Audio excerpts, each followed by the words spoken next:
जिस तरह से आज के समय में हमारे युवाओं को ज़रूरत है करियर काउंसलिंग की, तो शुभम रयाल जी अ, ये काम भी करते हैं, उसके अलावा सोशल वर्कर भी हैं। इनसे जानते हैं इनके काम के बारे में और किस तरह से हमारे समाज के युवाओं को इनसे फ़ायदा मिल रहा है। बहुत-बहुत स्वागत है आपका उत्तराखंड टाइम्स में। धन्यवाद मैम। मेरा नाम शुभम रियाल। हम युवाओं को रक्तदान के लिए प्रेरित कर रहे हैं। मतलब करियर काउंसलिंग, स्किल डेवलपमेंट, इन सब चीज़ों पे हमने एनजीओ रजिस्टर्ड करा रखी है। तो हम वैसे तो मैं काफ़ी साल से 4-5 सालों से एक्टिव हूँ सोशल वर्क में। पर अभी मैंने जनवरी 2025 में एनजीओ रजिस्टर्ड कराई है। मेरे ऑब्जेक्टिव ही इन्हीं चीज़ों के ऊपर ही है जो पूरा युवाओं के लिए है। हमारे साथ वैभव पोखरियाल जी भी हैं जो स्टेप हेल्पिंग हैंड फाउंडेशन से है, तो आपका भी बहुत बहुत स्वागत है। धन्यवाद मैम, नमस्कार।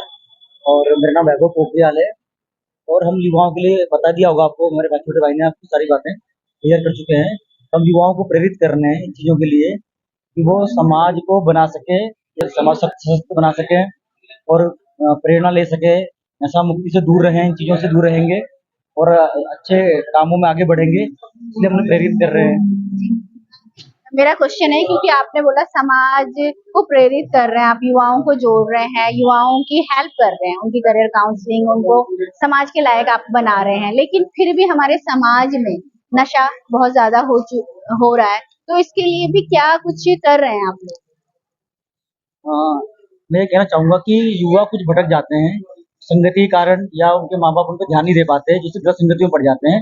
तो हम ज़्यादा से ज़्यादा करियर काउंसलिंग के माध्यम से, एक्टिविटी के माध्यम से युवाओं को प्रेरित करते हैं कि जो आपके ऐसे भटके हुए युवा हैं समाज में, जो गलत दिशा में जा रहे हैं, उनको आप सही दिशा में लाने का प्रयत्न करें। इस ब्लड बैंक कैंप के माध्यम से, काउंसलिंग के माध्यम से और समाज सेवा के माध्यम से हम उनको सुधारा जा सकता है उन लोगों को।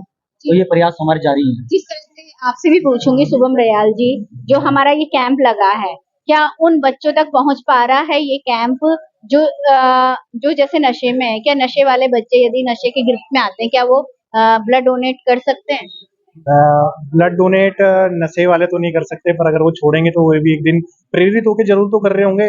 अगर 10 नशे करने वाले अगर ये सब देख रहे कि यूथ ऐसा एक्टिव हो रखा है और हम लोग किसी को गिल्ट फील होता है, तो मैं भी मुझे लगता है कि 2-3 में सुधार आएगा। वो 2-3 हो सकता है कि काफी लोगों में सुधार कर दे, क्या पता अपना पूरा ग्रुप ही सुधार दे। तो मेरे हिसाब से युवाओं को देखना चाहिए और आपको जहाँ भी मतलब हमारी संस्था की जरूरत लगती है, आप आइए। मतलब पेरेंट अपने बच्चों को लेके आइए। हम करियर काउंसलिंग के कर रहे हैं, स्किल डेवलपमेंट पे हमारे प्रोजेक्ट चल रहे हैं, लैंग्वेज कोर्सेज हमारे चल रहे हैं। स्पेशली हम तो नर्सेस के लिए भी हमने प्रोग्राम चला रखा है। हम स्कॉलरशिप पे उन्हें प्लेसमेंट दे रहे हैं किस उनके। तरह से स्कॉलरशिप आप देते हैं? हम कोई टेस्ट करवाते हैं? एक्चुअल में एक हम पे स्पॉन्सर है जर्मनी से। बेसिकली हम उनको नर्सेस की प्रोफाइल देते हैं जिनको मिनिमम जो जीएनएम जिन्होंने डिप्लोमा करा हो या बीएससी नर्सिंग करी हुई हो, 1 साल का मिनिमम उनको एक्सपीरियंस चाहिए।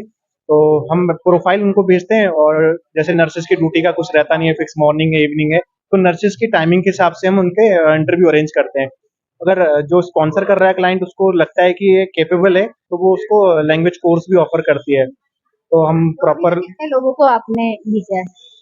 अभी बेसिकली तो हमारा चल रहा है इस ईयर में तो कोई बैच A1 लेवल पे हैं बच्चे, कुछ बच्चे B1 तक पहुंच चुके हैं। वहाँ B2 कंपलसरी है। B2 लैंग्वेज करने के बाद, B2 का सर्टिफिकेशन मिलने के बाद ही आप जर्मन वीजा ले सकते हैं। तो तो लैंग्वेज कौन-कौन से कोर्स कराते हैं? अभी तो बेसिकली हम हमारा सिर्फ जर्मन से ही टाई अप है। हम जैसे एक तो फ्री स्कॉलरशिप में जो ये चल रहा है नर्सिंग के लिए, तो और बाकी जो पेड क्लासेस है वो अदर स्टूडेंट भी उस पे कर सकते हैं।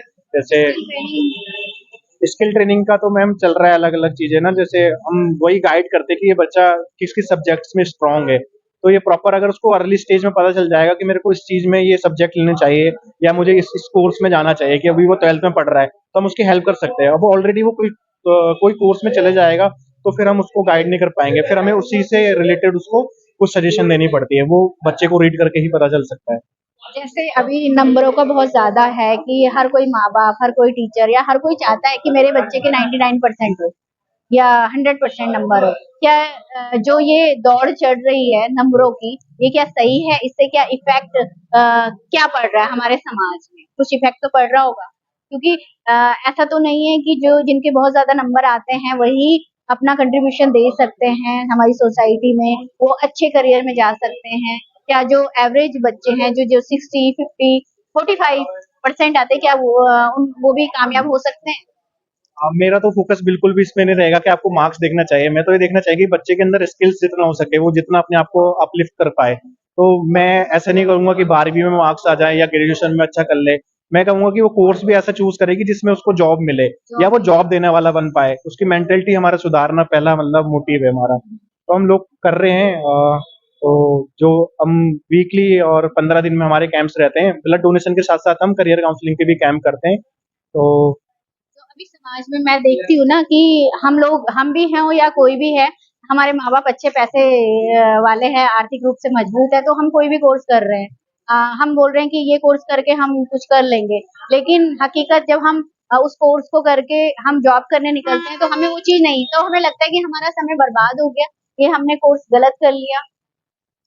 अ, अगर मैं बेसिकली अभी सिर्फ उत्तराखंड से रिप्रेजेंट करता, तो मैं सिर्फ उत्तराखंड की बात करूँ तो स्किल में बहुत पीछे है हमारा बच्चा। और ऐसा नहीं है कि गवर्नमेंट नहीं कर रही है, गवर्नमेंट भी इसके ऊपर कर रही है, पर प्रॉपर नॉलेज सर्कुलेट नहीं हो पा रही है। तो जैसे हमारे ये कैंप्स रहेंगे, हम हमारे से जैसे जैसे युवा जुड़ेगा, तो हमारा मतलब मैसेज है, क्लियरली मैसेज है कि हमने ये एनजीओ इसलिए रजिस्टर कराई। हम कह रहे हैं कि 10-15 एनजीओ इसी चीज पे अगर रजिस्टर्ड हो जाए और वो इस चीज से गवर्नमेंट के साथ साथ चल के काम करे, तो उत्तराखंड का पूरा, मैं कहूंगा कि ऑल ओवर द वर्ल्ड नाम हो सकता है कि यहाँ से। लेकिन अभी के टाइम पे स्किल के मामले में बहुत प्रॉब्लम है।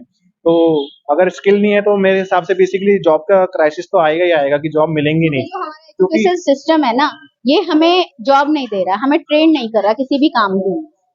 जो हम 12th तक की पढ़ाई कर रहे हैं, क्या अ, हम 12th के बाद क्या हमें 10 से 15 हजार तक की जॉब मिल पा रही है, जिससे कि हम, तो ये भी एक सोचने का एक विषय है। यदि मुझे नहीं पढ़ना आगे, मैं 12th तक पढ़ी, मुझे पढ़ना ही नहीं आगे, मैं चाहती हूँ जॉब करूँ, लेकिन जॉब के लिए निकलती हूँ तो मुझे 5 हजार तक भी नहीं मिलता है। मैं मेरा इसके ऊपर एक पॉइंट ऑफ व्यू है कि इसमें पेरेंट की बहुत ज्यादा बड़ी गलती है कि अगर वो 12th पास आउट है, अगर फाइनेंशियली स्ट्रांग नहीं है, तो वो अपने बच्चे को स्किल्स वाला काम ना सिखा के वो ऐसा सोचता है कि ज्यादा अर्निंग, अगर वो अभी उसका पैसा देख ले, जैसे एग्जाम्पल मैं आपको दूं, तो वो परचून की शॉप में लगा देंगे उसको, तो वहां उसका स्केल पे स्केल क्या रहेगा? 10,000 में वो ज्वाइन करेगा या 5-6 हजार में ज्वाइन करेगा। और अगर पूरी लाइफ भी अगर वहां दे देगा तो 15-20 हजार से उससे ऊपर मिलेगा नहीं। वहीं अगर वो उसको कोई टेक्नीशियन कोर्स करा दे, अगर वो उसके पैसे नहीं है, तो वो आप जनरली से उसे किसी एसी वाले के साथ काम करना सिखा दें, तो वो 5-6 महीने में काम सीख जाएगा और एक अच्छे उस पे चले जाएगा। जैसे लेकिन कि हाँ, जब वो स्टार्टिंग में सीखेगा तो उसको उतना अर्न नहीं हो पाएगा, क्योंकि अ, सीख रहा है। सीख रहा है। तो ये मेंटेलिटी से ना चले कि बच्चा को सीधे ही आप ये सोचो कि वो 20,000 रुपए की जॉब में लगे। अगर वो कम में भी लगता है, उसको काम सीख रहा है, तो ये जरूर रखे कि अगर वो ये काम सीख जाएगा तो उसको अच्छा पे मिलेगा। जिस तरह से बाहर होता है, विदेशों में होता है, 14 से 15 साल का बच्चा सोफा और बेड और बहुत सारी चीजें, घड़ी, कहते हैं कि जापान में 5 साल का बच्चा घड़ी भी बना लेता है। मैम, ये सारी तो हमारा एजुकेशन सिस्टम का है सब देन।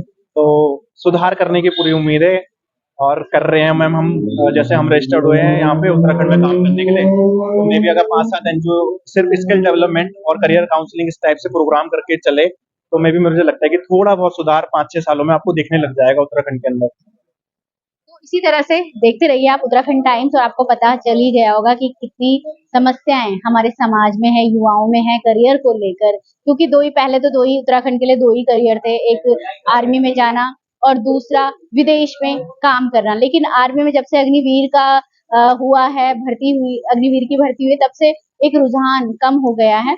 पर लेकिन विदेश जाने का, होटल में काम करने का, क्योंकि बाहर भी क्राइसिस चल रहे हैं, तो हमें सोचना चाहिए कि अपने ही देश में, अपने ही जगह जहाँ हम रह रहे हैं, वहीं हमें कुछ रोजगार मिले, कुछ काम मिले, ऐसा हम कोई काम सीख पाए। तो बने रहिए उत्तराखंड टाइम्स के साथ। ऋषिकेश छिद्दरवाला से देख रहे हैं।